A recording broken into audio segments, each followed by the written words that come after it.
The annual Williams family 4th of July barbecue was in full swing when my brother David decided to make me the afternoon's entertainment.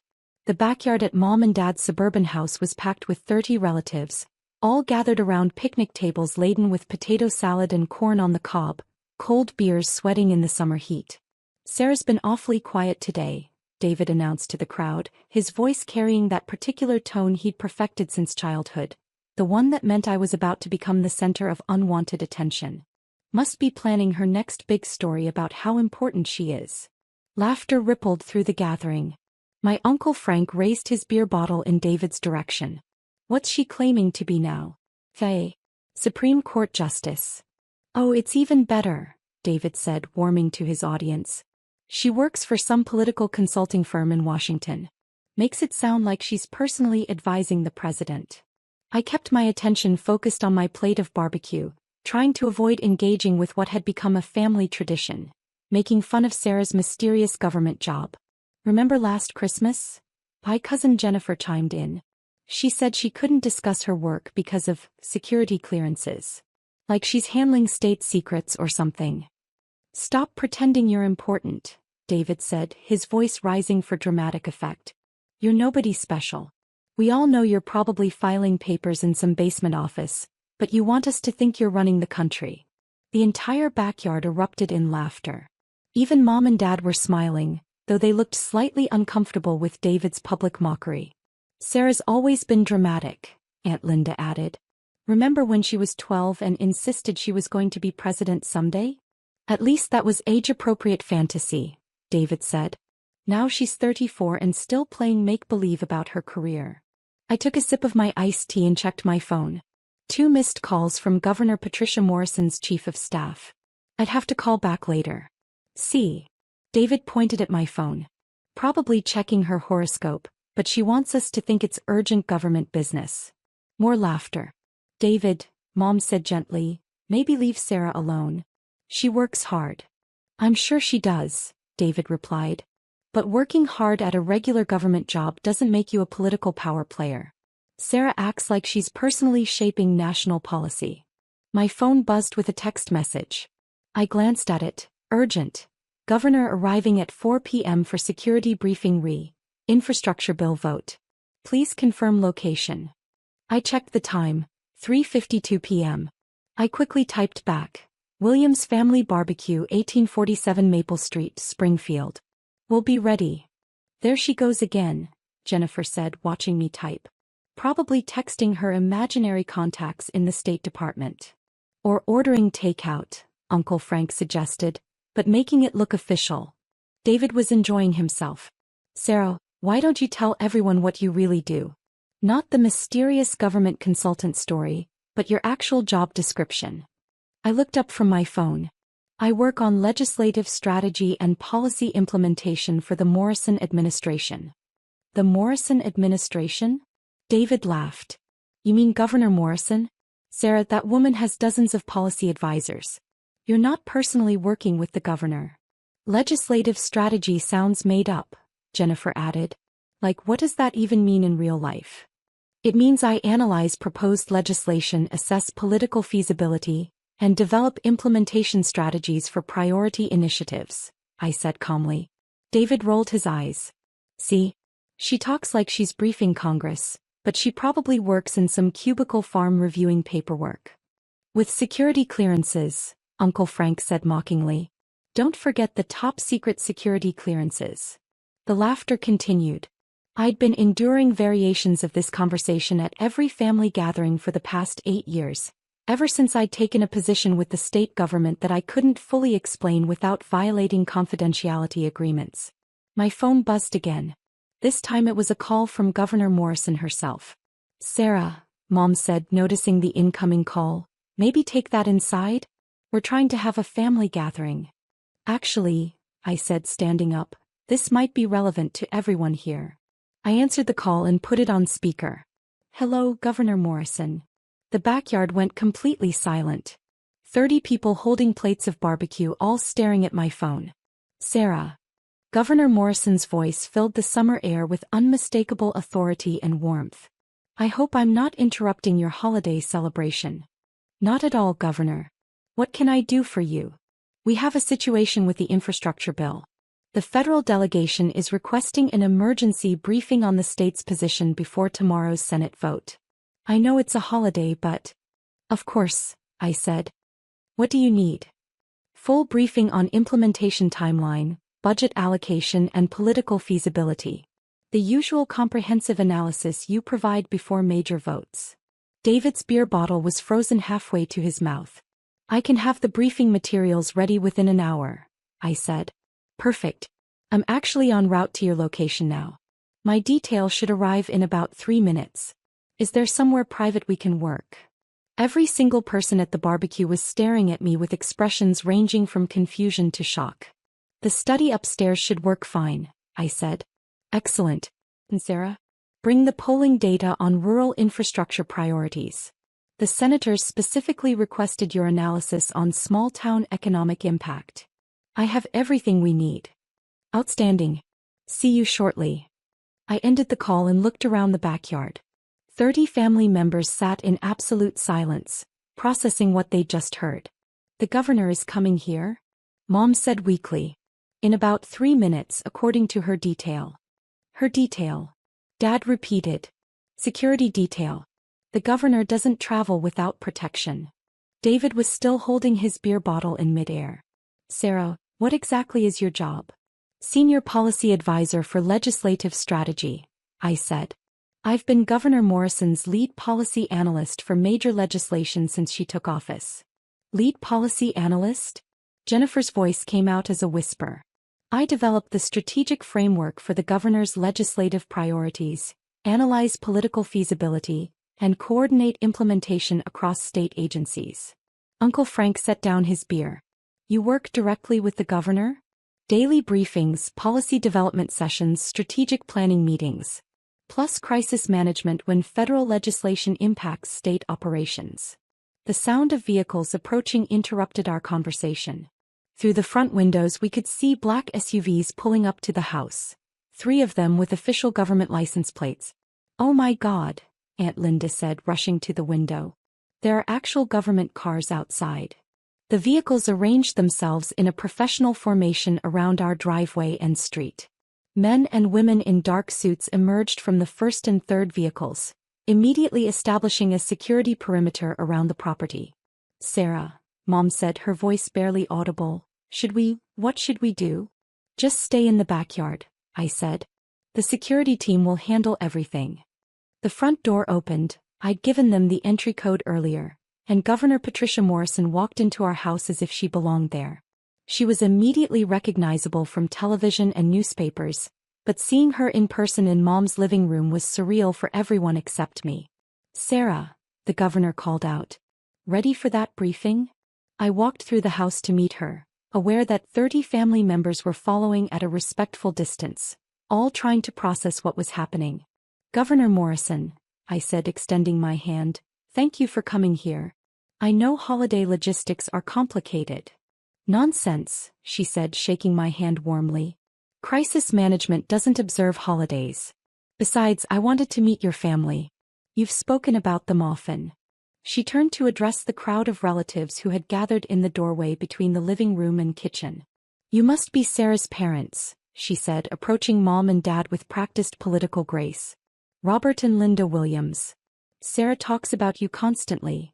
Governor Morrison, Dad said, clearly overwhelmed. It's an honor to have you in our home.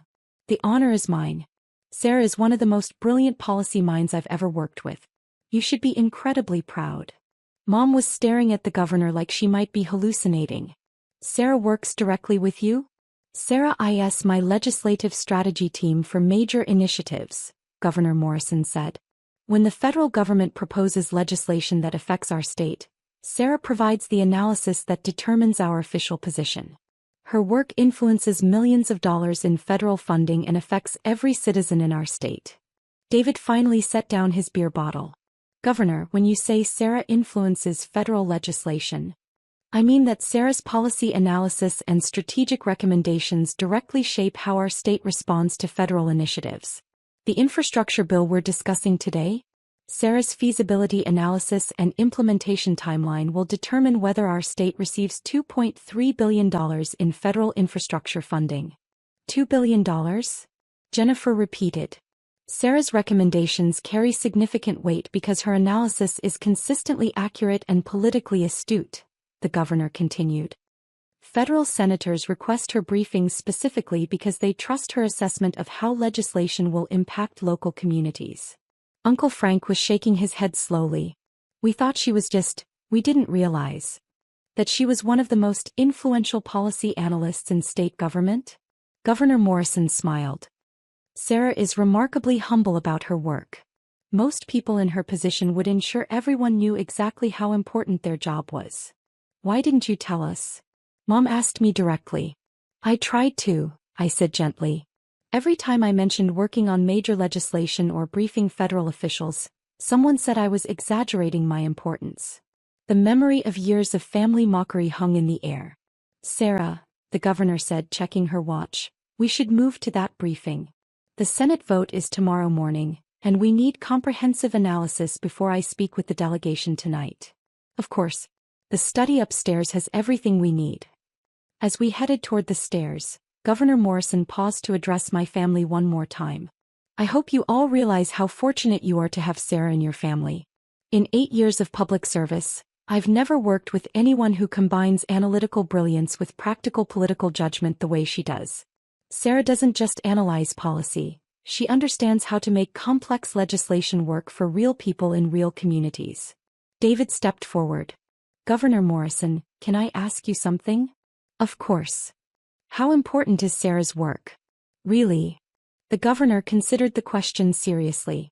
David, your sister's analysis has influenced over $15 billion in federal funding decisions for our state. Her policy recommendations have shaped legislation affecting healthcare, education, infrastructure, and economic development. When federal senators need to understand how their proposals will impact ordinary families, they request Sarah's briefings. But she lives in a regular apartment, Jennifer said, still trying to process the situation. She drives a normal car. Public servants often maintain modest lifestyles, the governor explained. Sarah's work is about public service, not personal enrichment. She could easily earn 3 times her government salary in the private sector, but she chooses to use her talents for public benefit. 3 times her salary? Dad asked. Minimum. Policy analysts with Sarah's experience and track record are highly sought after by consulting firms and corporations. But Sarah believes in using her skills to help people rather than maximizing her income. I was getting genuinely uncomfortable with the praise. Governor Morrison, we should probably start the briefing. Right you are. Ladies and gentlemen, thank you for sharing your holiday with state business. Please, continue enjoying your barbecue.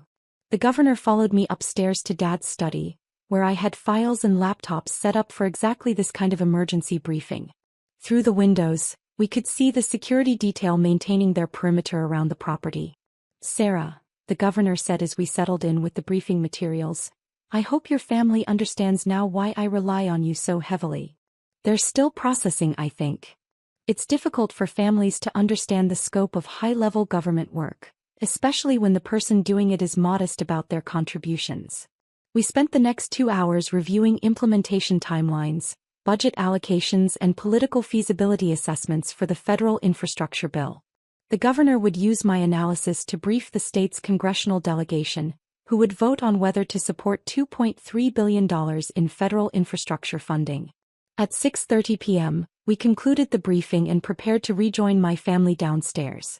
Sarah, the governor said as we packed up the materials, this analysis is exactly what I needed.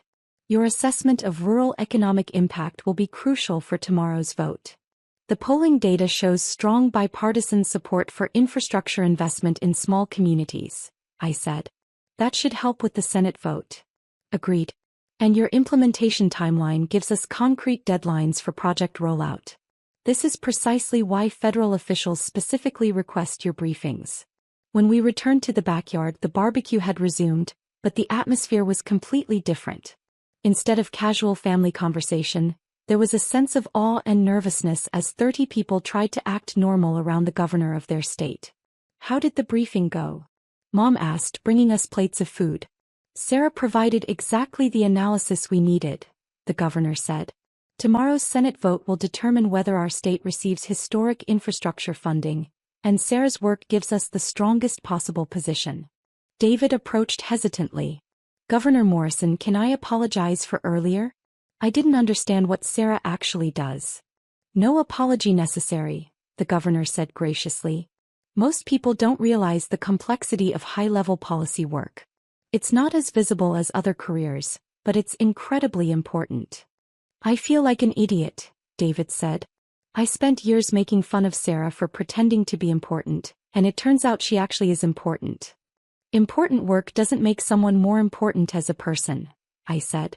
We're all just doing different jobs.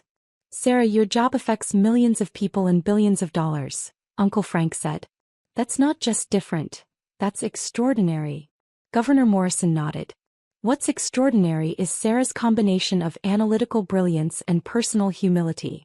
She could leverage her expertise for personal gain, but she chooses public service. At 7 p.m. the governor prepared to leave. Her security detail had maintained their professional perimeter throughout the visit, and now they smoothly coordinated her departure. Sarah, she said as we walked to her vehicle, thank you for the excellent briefing. I'll call you tomorrow after the Senate vote to discuss implementation next steps. Of course, Governor. I'll have updated timeline projections ready. Perfect. And thank you for hosting this at your family gathering. It was lovely to meet everyone. She turned to address my family who had gathered on the front lawn to see her off. William's family, she said warmly, you should know that Sarah is one of the most respected policy analysts in state government. Her work makes a real difference in people's lives every single day. With that, the governor was escorted to her vehicle, and the motorcade departed as efficiently as it had arrived. Within 5 minutes, our quiet suburban street returned to normal, leaving behind only the memory of government vehicles and the lingering sense that everything had changed. Back in the backyard, my family sat in contemplative silence, processing what had just happened. Finally, Dad spoke. Sarah, we owe you a massive apology. You don't owe me anything, Dad. Yes, we do. For years, we've dismissed your work, made fun of your career, treated you like you were delusional about your own importance. While you were actually advising the governor and influencing federal policy, Mom added, her voice thick with emotion. David sat down beside me. Sarah, I'm sorry. Really, truly sorry. I spent this afternoon mocking you for pretending to be important, and then the governor of our state showed up to personally brief with you about multi-billion-dollar federal legislation. I wasn't pretending, I said quietly. I know that now. God, I feel terrible. Jennifer approached our table. Sarah, can I ask why you never corrected us more directly? Why you let us think you were exaggerating your job? I considered the question. Because I wanted to know that you valued me as a person, not just as someone with an impressive career title. If I'd led with, I'm the governor's senior policy advisor, would your interest have been genuine or just based on my professional status? The question hung in the evening air. That's not fair, Uncle Frank said gently. We should have been interested in understanding your work regardless of how impressive it sounded. Maybe, I said. But I also didn't want family gatherings to become networking opportunities or requests for political favors. Mom was crying quietly. Sweetheart, we made you feel like you couldn't share your accomplishments with your own family. I could share them, I said. I just couldn't make you believe them. David was shaking his head. The governor said you could earn 3 times your current salary in private consulting. Probably more than that, actually. But you choose public service. I choose work that matters more than maximizing my income. Work that influences billions in federal funding, Dad said, still processing the scope of what he'd learned. Work that helps determine how federal policies affect ordinary families, I corrected. The money is just a measurement of scale. Aunt Linda rejoined our conversation. Sarah, what's it like? Working at that level of government. Complex, I said. Every decision has consequences for millions of people. Every analysis has to account for political realities, economic impacts, and practical implementation challenges. And stressful? Mom asked. Sometimes. But also incredibly fulfilling. When we get policy right, it improves people's lives in measurable ways. Like the infrastructure bill? Jennifer asked. If it passes, it will fund road repairs, bridge upgrades, broadband expansion and water system improvements in dozens of communities across the state. Real projects that affect real people. And your analysis helps determine whether it passes? My analysis helps state officials understand the bill's implications and advocate effectively for our state's interests. David raised his beer bottle. To Sarah, who's been changing the world while we thought she was filing paperwork. Everyone raised their drinks, beer, iced tea, soda. To family members who surprise us with their extraordinary accomplishments, Mom added. To understanding each other better than we did this morning, I said. As the evening continued, the conversation shifted to genuine curiosity about policy work, government operations, and the intersection of federal and state politics. My family asked thoughtful questions about my career path, my daily responsibilities, and the challenges of high-level government work. Sarah, Dad said as we cleaned up the barbecue, I'm proud of you. Not just because you're successful, but because you're using your success to serve others. Thank you, Dad. That means a lot. I'm also sorry it took the governor personally showing up to make us realize what you actually do for a living. Sometimes seeing is believing, I said. From now on, David said, we'll try to do better at listening and understanding instead of assuming and dismissing. I'd appreciate that. And Sarah, Mom said, hugging me as we finished putting away chairs. Next time you mention working on important legislation, we'll believe you. Even if it sounds too impressive to be true? Especially then. 3 months later, the infrastructure bill passed the Senate by a narrow margin, securing $2.3 billion in federal funding for our state. Governor Morrison credited my policy analysis as instrumental in building the coalition that made the vote possible. At our next family gathering, Labor Day weekend, David introduced me to his friends as my sister, Sarah, who's senior policy advisor to the governor. That sounds made up, one of his friends joked. Trust me, David said, grinning at me, it's not. And for the first time in 8 years, my family understood exactly what that meant.